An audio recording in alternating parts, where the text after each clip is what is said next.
আজকের ভিডিওটাতে প্রথমেই বলবো ওম নমঃ শিবায়, কারণ আজকের ভিডিওটা শিবলিঙ্গ নিয়ে। তো শিবলিঙ্গে তোমরা প্রতিদিনই প্রায় সবাই জল ঢালো, কেউ বাড়িতে ঢালো, কেউ মন্দিরে ঢালো। কিন্তু কি একটা ছোট্ট ছোট্ট জিনিস যদি তোমরা জেনে নাও যে শিবলিঙ্গে কী অর্পণ করলে কী ফল পাওয়া যায়।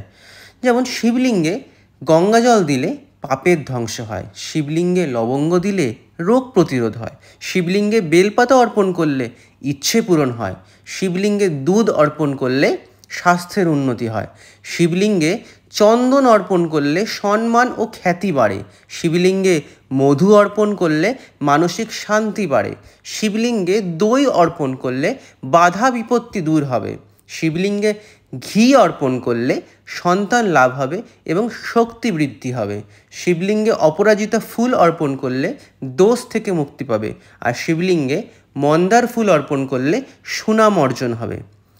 তো এই ভিডিওটাতে আমি যেই জিনিসগুলো বললাম সেই জিনিসগুলো তোমরা একবার করে দেখো, তোমাদের ইচ্ছে পূরণ হবেই।